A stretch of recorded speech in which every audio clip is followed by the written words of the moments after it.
so that one day we can make heaven our home. God, thank you that you are here. Thank you that you are in this place. And we just love you so much. In your name, amen. Okay, so this week we were talking about opening our home. And maybe, I don't know about you guys, but sometimes when you go to someone's home, you can tell if they're ready for you or not, right? I'm kind of like, I love doing stuff at my home. Many of you have been to my home, and I love doing stuff for my home. Now, my kids can attest to this, that whenever we have people over or a party or anything like that, I'm always like, okay, let's clean all the things and do all the things, and maybe your family is like this too. Dust the baseboards, right? I don't ever dust the baseboards, but when people are coming over, I dust the baseboards, and I mean, not every time, but I want my home to be good. Like, I want, when people walk up to my door, at the front door, usually like leaves and twigs, they like congregate there, and I want all those gone. I want those spider webs gone. I want things to be swept up. I want things to be like hospitable, and I want people to be like, this is awesome. Look at this. Like, she was ready for us. That is what I want every time someone comes to my home. Now, I don't know if you've been to someone's home that maybe they've done that. They've done everything that they can to make you feel welcome. They open the door, mi casa, su casa. Like, they are ready for you, and they show you where the drinks are. The drinks are ready. They let you know where the bathroom is, and you just walk in and you feel like, man, I love being in this place. It's very different than if you've gone to a home and it's not that way, right? So maybe part of the thing, it's almost like, hey, welcome to my home. You're welcome for being here. Take off the shoes at the front door. The carpet's white. We'd like to keep it that way. Like things like that. Like, oh, okay, which if your parents make you take off your shoes at your home, I mean, good for them. That's awesome. I'm okay with that. I don't do that in my house, but some people do. And when I go to someone's house and they ask me to take my shoes off, I take my shoes off. Or maybe you go to someone's home and you're like, did they even want me here? They don't talk to me. They're like sitting there and they're kind of like, you're saying, like, so what'd you do today? Nothing. What are we having for dinner? I don't know. Like things like that. You for sure know that they're not ready for you, or maybe they don't want you there. And it can like make all the difference in the world, right? Of you wanting to be there or not wanting to be there.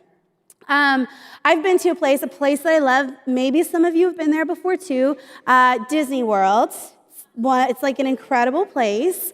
And one of the things that I love about Disney World is like you walk into the park and like they love you, right? Even if they don't love you, they're paid to love you, the cast members. So they're always like, what can we do? How can we help you, And when you go ask them something, they've been told like, you can't say no, right, to people, or you can't like point. They actually wrote a book called Be Our Guest, like the Disney Corporation or whatever wrote a book called Be Our Guest. And actually our connections team for the weekend, like they've read that.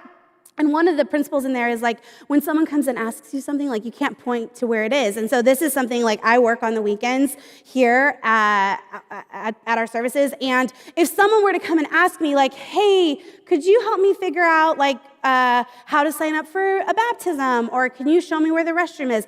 I am not allowed to go over there.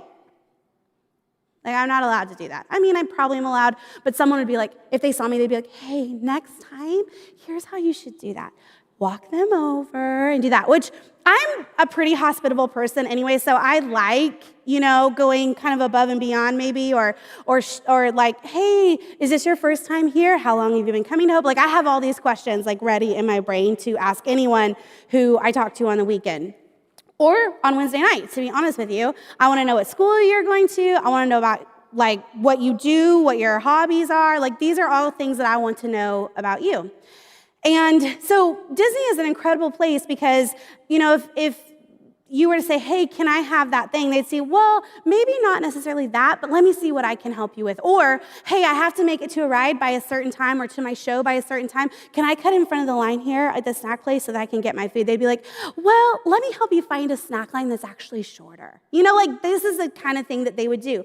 They are hospitable. They go above and beyond to help you and to make it a really, really enjoyable experience.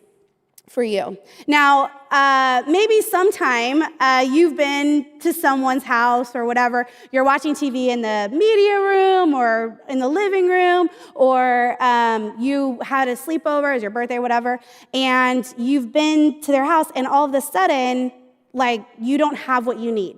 All right? So I have some memes up here that I want to show you of people who have not had what they need. This poor child didn't have a blanket. And so she got really cold, assuming it's a she, I don't know.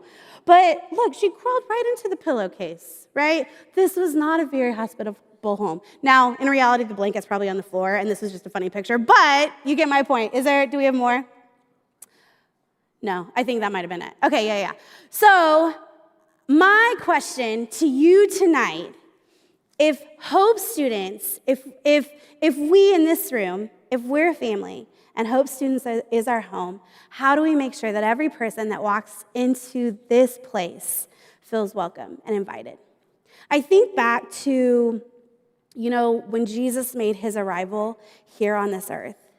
And I think about him in this stable, this stinky, gross stable, and there was no place for him.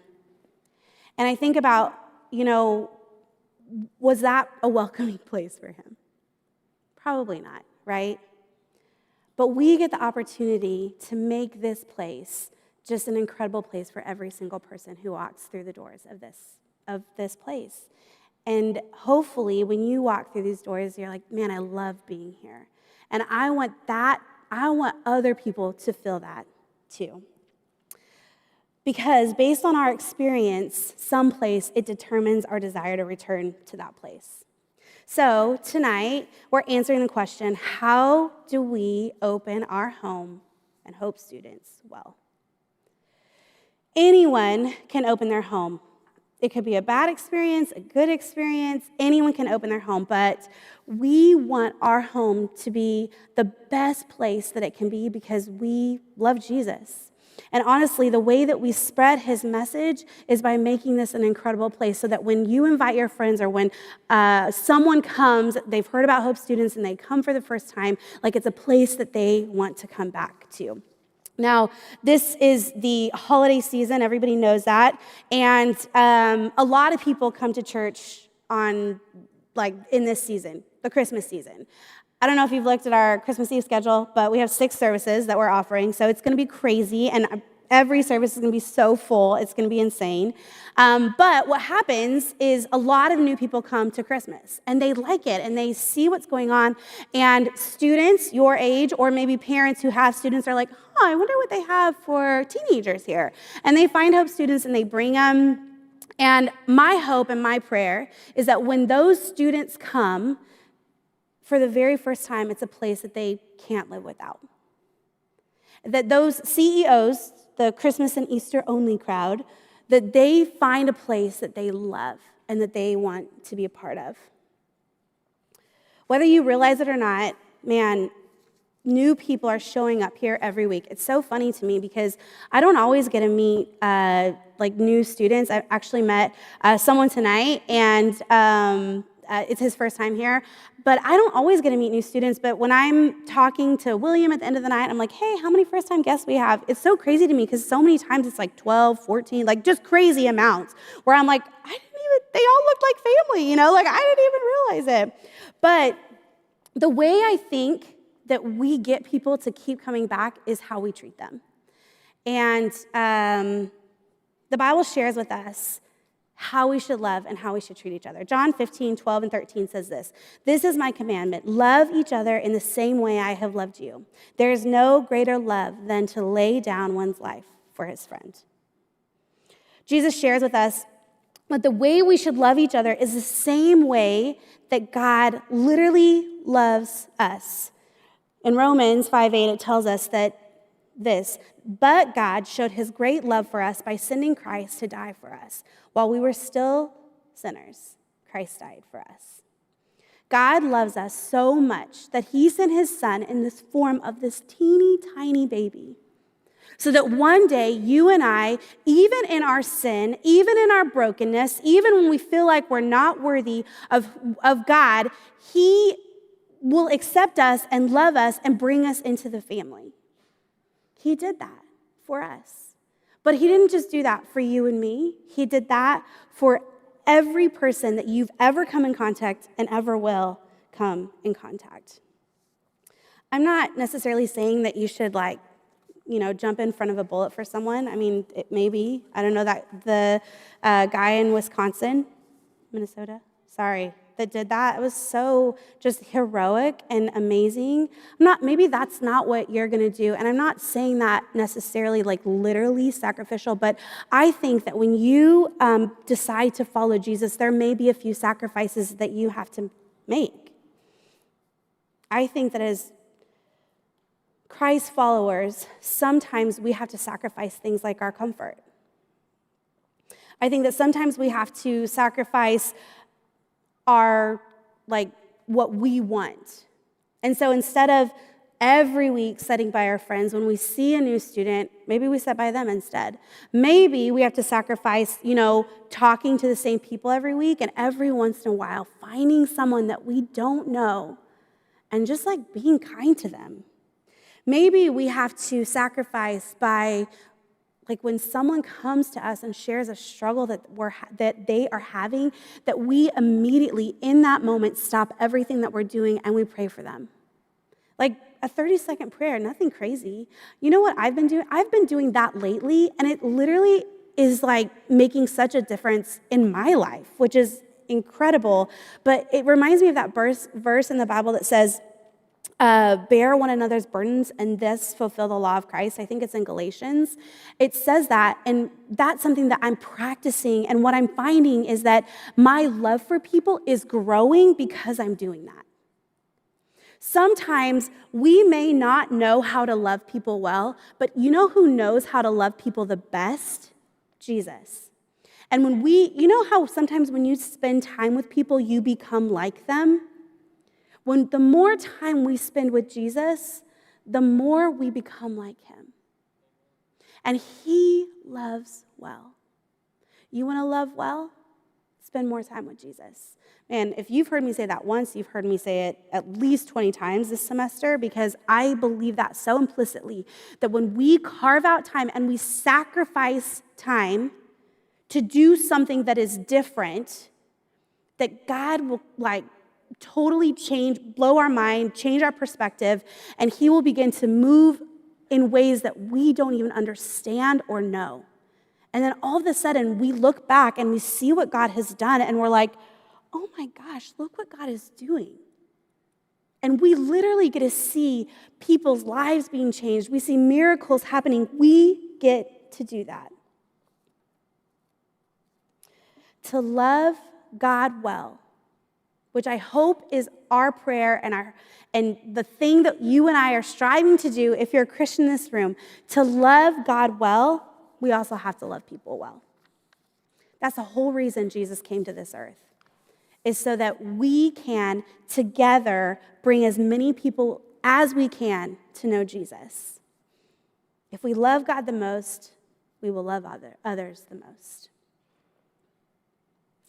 If our hearts are open to what God said, by loving him, by loving God, it also means loving other people. 1 John 4:20 says this, he who does not love his brother, who he cannot see, cannot love God, who he has not seen.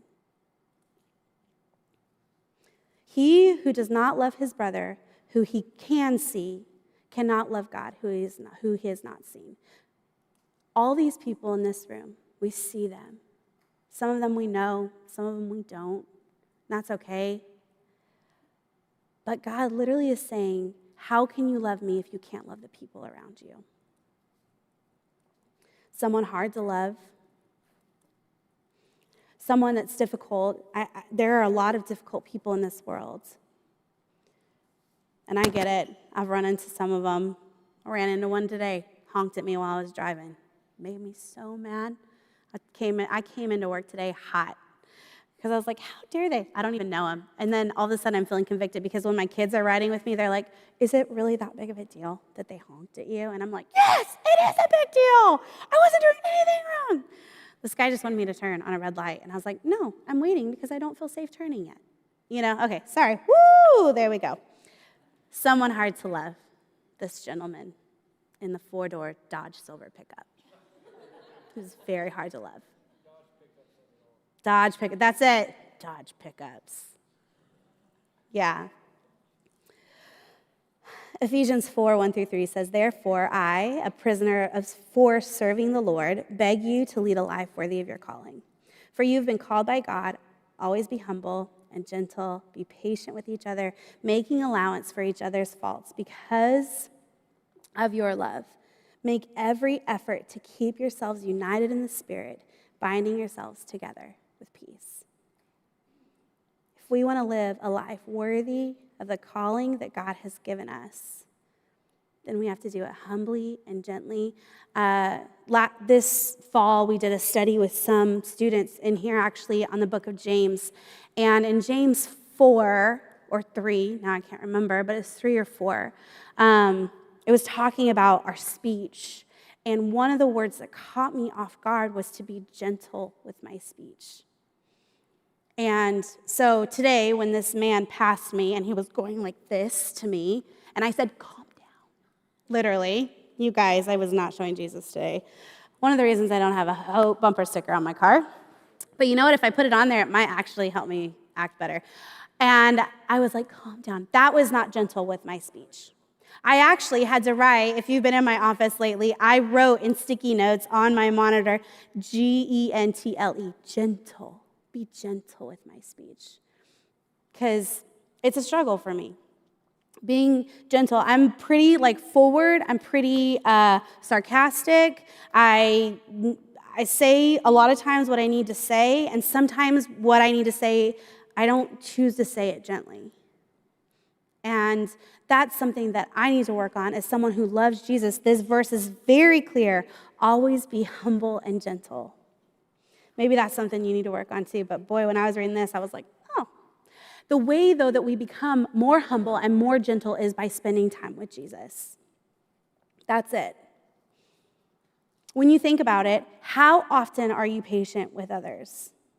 How often do you make allowances for someone's faults? How, when someone annoys you, are you done with them?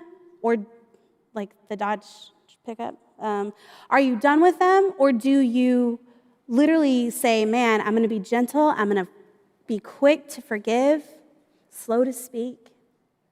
Is that what you're doing? Because I know that for me, it's hard those things are hard for me. And especially living in this cancel culture that we live in, someone makes me mad, I'm done. I'm done with them, right? But when we look at this verse and we look at what God and the example that he set for us in Jesus and through other believers that we study in this word, that is not the higher calling that God has for us as Christ followers. So,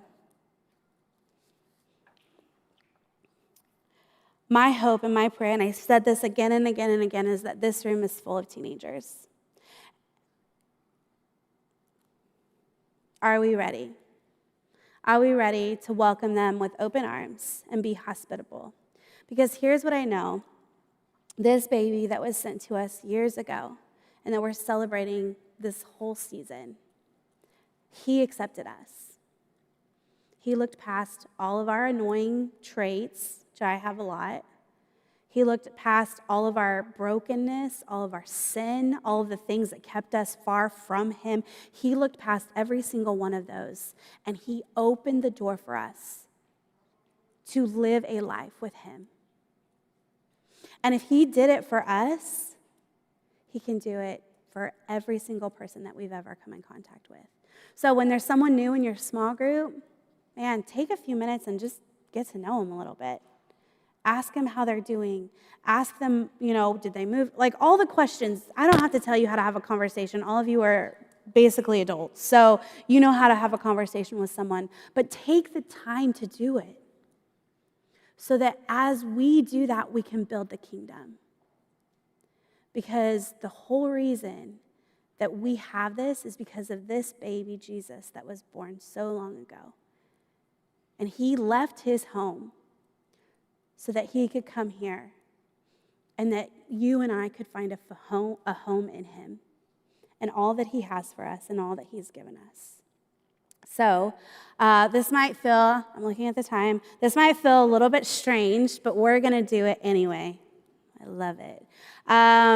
For just 2 minutes, we're going to put some music on. I don't know if you have that song queued or not, but if you don't, just put in any music. And for 2 minutes, I want everyone in this room to stand up and find a couple people you don't know.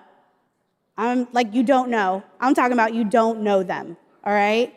And I want you to say hi. I want you to say name. I want you to ask what school they go to, because this is a family. So in 2 minutes, I'm going to put a stop to it. I'm going to pray, and we're going to break up into small groups. But this is what we're going to do, because humble, gentle, love,